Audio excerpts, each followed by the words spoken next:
It speaks for itself that the faster you drive, the higher your fuel consumption is, and the effect is already immediately noticeable on relatively small speed differences, say 120 km per hour versus 130. But what if we could compare 130 km per hour against 315? Enter Porsche Panamera Turbo S e-hybrid in the sexy SportTurismo pre-facelift shape.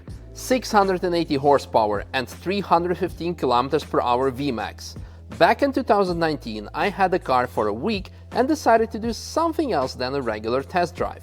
I had an appointment for a video shoot with Audi in Ingolstadt, almost 500 km away from the Nürburgring. My goal, to drive as fast as I possibly can there and sticking to the 130 km per hour advised speed limit on the way back, and in the end compare the two runs. I mentioned the advised speed limit, so hereby a very important disclaimer. We're here in Germany, the country of, exactly, unlimited Autobahn. Moreover, this was shot back in 2019, so I did not use or abuse the current lockdown situation. On top, it will also help you understand the ridiculously high fuel prices that you will see later on. And finally, why did I decide to publish this video almost 2 years later? Well, maybe you can call me lazy, but in reality, it takes me a lot less time to go out, do a lap of the Nürburgring, make a video about that. In 2 minutes, I have it edited, then upload it, and that's it. When this review was filmed, it was height of the season, I had a lot less time, and eventually it just ended up somewhere in my archives on my hard drives. But hey, here it is finally, so let's get started with our first run of going as fast as we possibly can.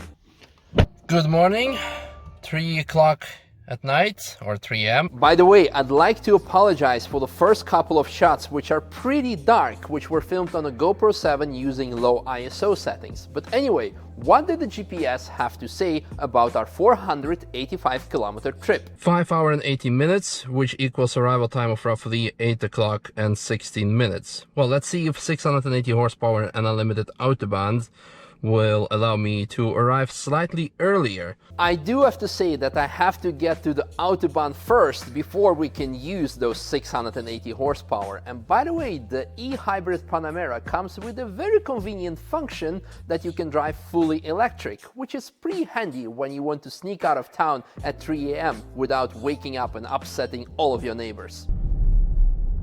And once we're out of town, we can wake up the V8.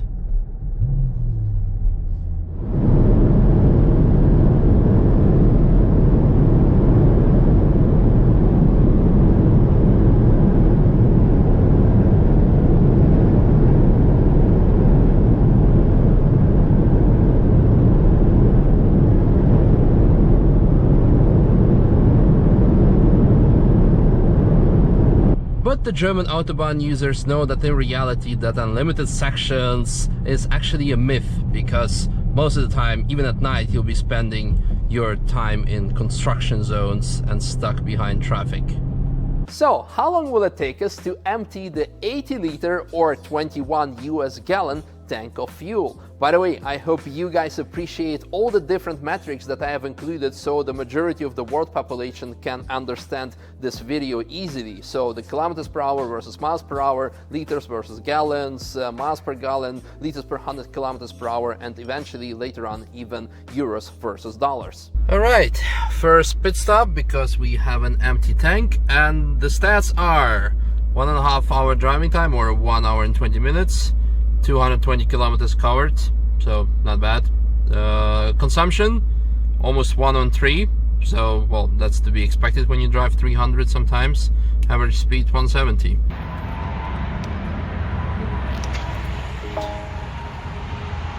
Ready for refueling. Well, okay. That's also weird. Sometimes the what's it called? The gas cover, this thing does not open instantly. You have to wait for a bit. Yeah, that's fine. Scary. That's the price you have to pay, I guess, to be fast.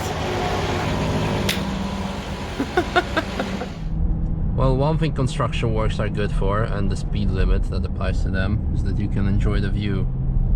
But let's be honest, we can also enjoy the view at somewhat higher speeds.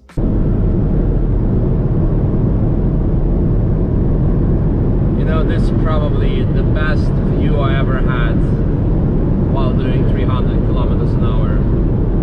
What a sight, and what a car.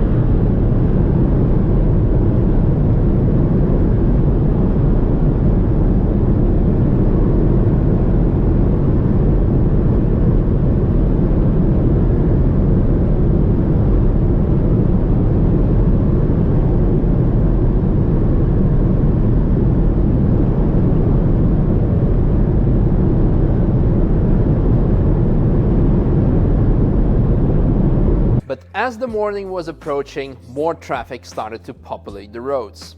So now it is 5:30, so it's getting busier on the roads, and obviously we have to deal again with construction works. Second pit stop. How are we doing? Yeah, the average speed is obviously dropping because there's more traffic on the road right now, but still not bad. Another 100+ euro. Eventually I got to my hotel, and it was time to share some of my impressions with you. So we have arrived, and the result is 3 hours for almost 500 kilometers, and the predictions was 5.5 according to GPS. So what I want to say, most importantly, massive shout out to German engineering and German autobahns. And regarding German engineering, of course there are well, not a lot, but quite some cars that can achieve 300 kilometers an hour, but can they maintain that speed? That's the most important thing. Can they not overheat? Can the brakes function? Can the brakes stop the car when it's necessary?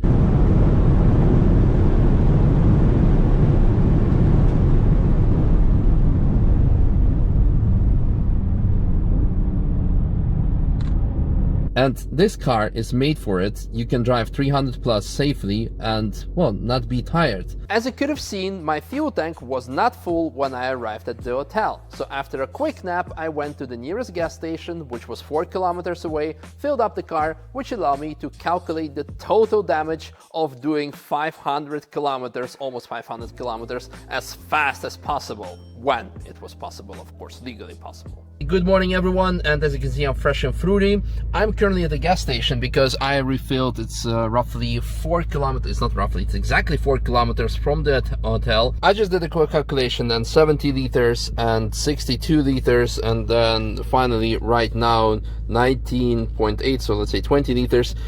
And the following prices, yeah, and especially this one is the most scary one, gives us a fuel consumption in a flat out, or let's say a super sport mode, 1 liter per 3 kilometers. That's how much it is in miles per gallon, because currently I cannot calculate it by heart, out of my head.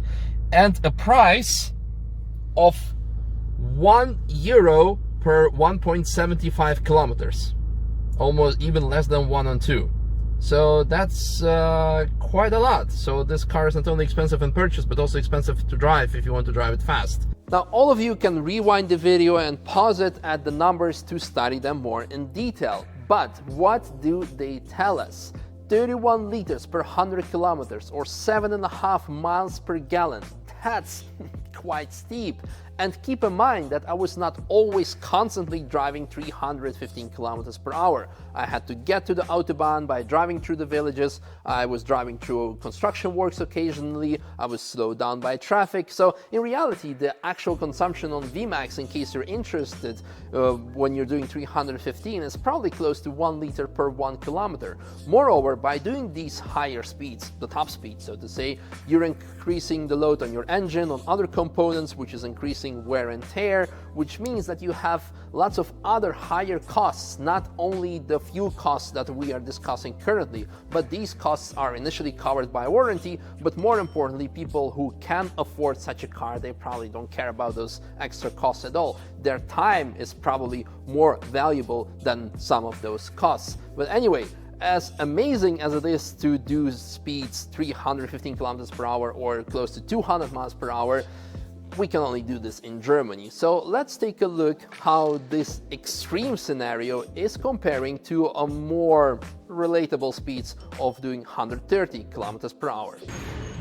Okay, welcome to part 2 of our test. It is now a lot later in the day, so 5:30, exactly a rush hour. I'm again at the same gas station as you've seen before. So I just filled up the tank again for scientific reasons, to see how much fuel we're gonna use in rush hour in hybrid mode, and let's not exceed 130 kilometers an hour to make it comparable to like other countries. 4.5 hours, that's even better than last night. Interesting, good prediction. Well, let's go. Predicted time 10 o'clock. You have no idea how frustrated I am right now that I'm doing this for this massive straight stretch of the Autobahn, where yesterday or last night or this morning even I was flying, and it felt that this car was built for this purpose, and now I'm just doing 130 unlimited section, being passed by a Kia. I don't know what it even was. But at least average consumption currently is 9.4 liters per 100 kilometers. My tank is still full, and yeah, I hope you guys will appreciate this review and me getting home very late. Why am I not in a traffic jam? Why do I have free Autobahn? Well, at least downhill with coasting full electric mode. Well, after driving for 2 hours in this coasting mode, I must say that you're getting used to it. And I must appreciate the fuel consumption right now, because still 3/4 of a tank after 226 kilometers. The average consumption even dropped further to 8.6 liters, 400 kilometers. Life ain't that bad.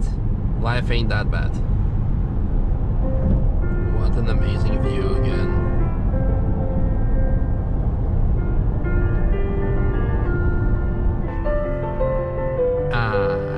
Evening traffic of Frankfurt. Okay, not sure if you can see it from the camera, but I have 18 kilometers to go, and the current battery range is 20. So you know what, let's switch it fully on electric mode and see if we can cruise home fully on e-power. So here we are again after 480 kilometers, roughly the same way, because it was the same way back. However, this time average consumption 8.6 liters, average speed 102. So of course that was lower because the maximum I did was 130. Battery range confirmed, it's actually the same, so that's good. So roughly half a tank for almost 500 kilometers or 300 miles. That ain't too bad. The following day I went to the nearest and my most favorite gas station to check out how much it actually was. Non-Autobahn prices. That's good. Oh, that's not bad. That's not bad at all. Less than 1 on 10. So 45 liters, yeah, pressed once more on the gas pistol, so it was a bit more than in the previous shot. But that gives us actually a very correct reference from what the board computer was saying. Well, right now it's like from the trip of today, but it's at roughly 9 liters per 100 kilometers, and it is correct. So if you drive 130, that's the average fuel consumption. Very, very good for almost 700 horsepower car. Now, obviously, there are countries where you can only drive 100, or maybe you will not be even going out of the city. Now, the factory number is actually a lot less than that. But again, I was driving for a long time, 130 kilometers an hour, 106 kilometers on average, I believe, per hour. So if you're living in the city, you can just drive on electric charge. There is that. If you're living in another country where you're not even allowed to drive 130 kilometers an hour, the actual fuel consumption will be less. And I think that's a very, very good number for almost 700 horsepower car. So what is the conclusion? Even though I was trying to do 315 kilometers per hour in the first run and 130 in the second run, it is a lot more important to look at the average values. So let me quickly grab my notes here. The average speed in the first fast run was 164 kilometers per hour, and in the second slower, or let's say normal run, was 102 kilometers per hour. The driving times were 2 hours 59 minutes for the fast run and 4 hours and 50 minutes for the normal run. Now, we all know the basic math that the speed equals time or is related to time, so both had the factor of 1.6 difference. However, when we look at the fuel consumption, 152 liters versus 45 gives us almost 3.5 times more difference, or to be exactly precise, a factor of 3.37. That's significantly higher. And when we look at the cost associated with that, it's even higher, 4.09, because I had to refuel on the Autobahn, where the prices are significantly higher than they are in the cities or in the villages. So there is a high price attached to speed, and we're only talking about Autobahn driving here. When we take into consideration track driving, to go faster, it costs even significantly higher than that, but that's a story for another time. I hope you guys enjoyed this review or analysis or just some random facts, and if you made it till the end of the video, you are absolutely tier 1. Thank you for watching. As always, subscribe, like, share. You all know what to do, and more importantly, there's a small bonus for you, because what happens when you're driving actually 100 kilometers per hour in case of the Netherlands, and maybe some other countries as well. Check it out, and thanks for watching. Bye-bye. Now let's take it to the next level. I have currently reset the board computer while driving 100 constantly on cruise control. And after previous tests, we can conclude that the board computer is pretty accurate, judging by what it was telling us and the actual fuel that I was buying. So what is the average fuel consumption at 100 kilometers an hour? Well, it is around 7 liters per 100 kilometers, which is good, but you can also cruise in full electric mode. So let me switch to e-power, then the engine shuts off, and then we should see the actual fuel consumption start dropping significantly. Let's see how much it is going to be. The average will continue dropping even further, because again, I'm using right now 0 fuel. We're all running on battery, and at some point you will run out of battery, you will have to use fuel again. But with fuel power alone, an average of 7 liters per 100 kilometers at 100 kilometers an hour is very, very good already. And like when you're gonna be using battery, it will be even below that. So I can say this is the most fuel efficient car in its class, with so much horsepower, and the most versatile one. Yeah, I can also say that I've had enough of all this boring science. So Sport Plus, bye!